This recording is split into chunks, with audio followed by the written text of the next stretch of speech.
A few weeks back, I had a single AI agent running my entire YouTube pipeline. Research, script writing, animation, editing, one agent, one giant prompt. It worked until the agent started forgetting the research by the time it got to writing. It confused animation instructions. And I realized I'd built a monolith. So I did what any developer would do, I broke it apart. This is the story of how I went from a single overloaded AI agent to an orchestrated team of specialists. And the patterns I used, they're not new. They're the same patterns software engineers have used for decades.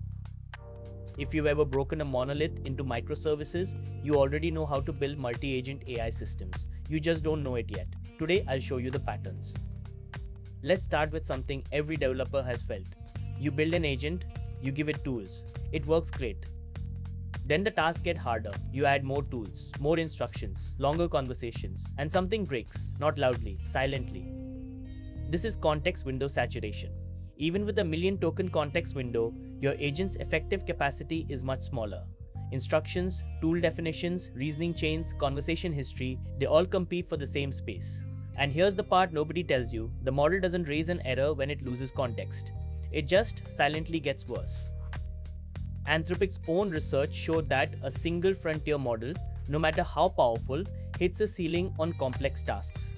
But when they split the work across specialized agents, a lead agent coordinating sub-agents, performance jumped by over 90%, not 10%. And that's the thing. This isn't about models being bad, it's about architecture. You wouldn't ask one developer to be the architect, the front-end dev, the back-end dev, and QA at the same time. So why are we doing that with agents? Here's the core insight that changed how I think about this. If you're a developer, you've already solved this problem, just in a different domain. A monolith application does everything in one process. A single agent does everything in one context window. Same problem, same scaling wall. Microservices solve this by decomposing into specialized services with clear boundaries and contracts. Multi-agent systems do exactly the same thing. An API gateway becomes an orchestrator.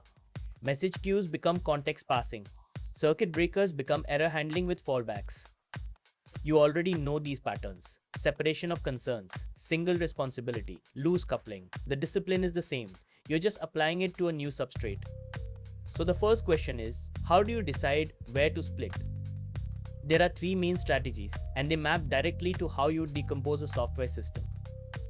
First, by capability. Each agent specializes in one skill. A research agent with search tools, an analysis agent with data tools, a writing agent with formatting tools, like splitting your backend into a search service, a payment service, and a notification service. Second, by pipeline stage. Each agent handles one phase of the workflow: planning, then research, then drafting, then review.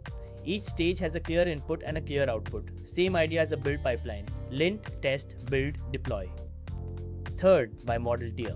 This is a production cost pattern. Your orchestrator runs on a frontier model because it needs to reason about strategy. Your worker agents run on mid-tier models because they're executing, not planning. And for high-frequency simple tasks like classification or routing, you use a small, fast model. This alone can cut your cost dramatically without losing quality. Now let's look at the orchestration patterns themselves. These are the blueprints.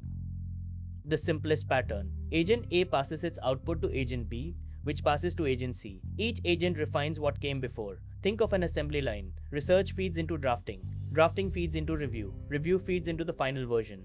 This works great when your tasks have clear dependencies. Step 2 genuinely needs Step 1 to finish first. But there's a trade-off. If an early agent fails, everything downstream fails. And there's no parallelism. Every agent waits its turn. For simple workflows, that's fine. For complex ones, you need something more.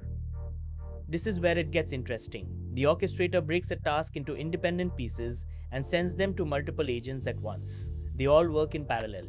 Then the results come back and get aggregated. Fan out. Anthropic uses exactly this pattern in their research system. The lead agent spawns 3 to 5 sub-agents, each exploring a different angle of the same question. Parallel research cut their query time by up to 90%. This is the pattern I use for animation in my pipeline. I have multiple animator agents rendering different scenes at the same time. Scene 1, Scene 3, and Scene 5 don't depend on each other, so why wait? Spin them up in parallel, collect the results, move on. The trade-off? You need a good aggregation strategy. When three agents each produce research on the same topic, someone has to merge those results without losing signal, and it costs more tokens. Three agents running in parallel means 3 times the compute. Pattern 3. Orchestrator. This is the pattern that ties everything together. A central agent, the director, plans the work, delegates to specialists, and makes decisions based on what comes back. The director doesn't write, doesn't research, doesn't animate. It orchestrates. It decides what needs to happen next based on what just happened. Think of it like a film director. They don't hold the camera. They don't act. They coordinate everyone who does. This is how my entire video pipeline works. Arya is the director. She reads the brief, decides the sequence, research first, then script, then animation in parallel, then editing. If the script comes back and it's not right, she sends it back for revision. She's not doing the work. She's managing the flow. This pattern gave Anthropic their biggest performance jump. Their lead agent running Opus, coordinating sub-agents running Sonnet, outperformed a single Opus agent by over 90% on complex research tasks. The lesson? A coordinator plus specialist beats a generalist every time. Sometimes you don't know which specialist you need until you look at the task. The handoff pattern solves this. A triage agent examines the request and routes it to the right specialist. When that specialist is done, control can pass to another.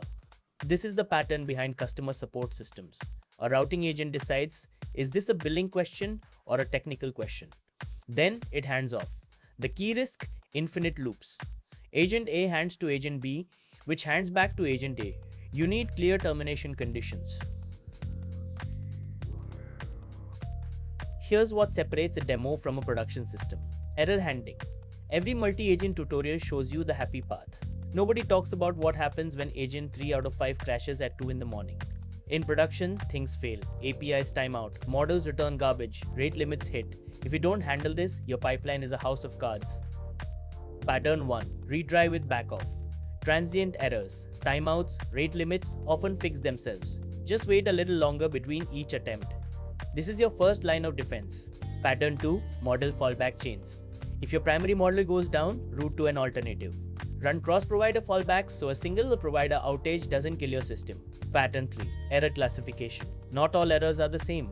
A timeout should retry automatically. A malformed response should go back to the model for reformulation. A permissions error should escalate to a human. Don't treat every failure the same way. Pattern 4. And this is the big one. Checkpoint recovery. Imagine your agent processes 47 items, crashes on item 48, and restarts from 0. That's what happens without checkpoints. Save state at every agent boundary.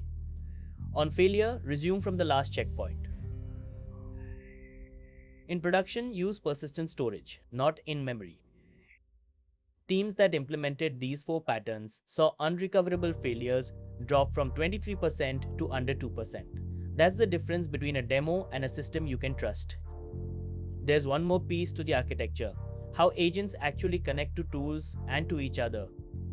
MCP, the Model Context Protocol, standardizes how agents connect to tools and external resources. It's like USB-C for AI. One universal interface instead of custom integrations for every tool. It has over 97 million monthly downloads. It's becoming the standard. Agent-to-agent protocol handles the other direction. It lets agents discover each other, negotiate capabilities, and collaborate. Agent cards describe what each agent can do, like API documentation, but for agents. Alright, I need to be honest about something. Multi-agent systems are not always the answer, and I see people reaching for this too early. You don't have to use these protocols today, but they're the direction the industry is heading. When you design your agent boundaries, design them clean enough that swapping in a protocol layer later is trivial. If your task can be solved by one agent with good prompts, use one agent. Multi-agent adds coordination overhead, costs more tokens, roughly 4 times more than single agent, and introduces failure modes that didn't exist before. Agent A passes bad output to Agent B, and errors compound. The rule is simple. Start with one agent. Push it until it breaks. When it breaks, context overflows, quality degrades, tasks need true parallelism. That's when you decompose. Not before. Premature optimization is still the root of all evil, even in agent architecture. The developers on Reddit and Hacker News who've actually shipped this in production all say the same thing. Start simple. Decompose when you have evidence. Not because the framework makes it easy to add agents. Now, I've intentionally avoided telling you which framework to use. And there's a reason for that. Frameworks come and go. AutoGen was the hottest thing a year ago. Now it's losing momentum. Crew AI is great for quick setup. LangGraph gives you the most control. Google just released ADK, OpenAI has their own SDK. They all have trade-offs. But the patterns we covered today, sequential pipelines, parallel fan-out, orchestrator director, handoff, error handling, checkpoints, those are framework agnostic. They're architectural patterns. Pick any framework. The patterns still apply. If you understand the patterns, you can evaluate any framework in 5 minutes. Does it support parallel execution? How does it handle errors? Can I implement checkpoint recovery? Those are the right questions, not which framework has the most GitHub stars. Here's what I want you to take away from this. Building multi-agent AI systems is not some exotic new discipline. It's software engineering. The same patterns that made microservices reliable, decomposition, specialization, orchestration, fault tolerance, those are exactly what make multi-agent work. You already know how to do this. You've been doing it your entire career. The substrate changed from services to agents. The architecture didn't. If you're building an agent right now and you've hit the wall, context overflowing, quality degrading, tasks too complex, you know what to do. Break it apart. Give each piece clear boundaries. Add an orchestrator. Handle errors like you would in any production system.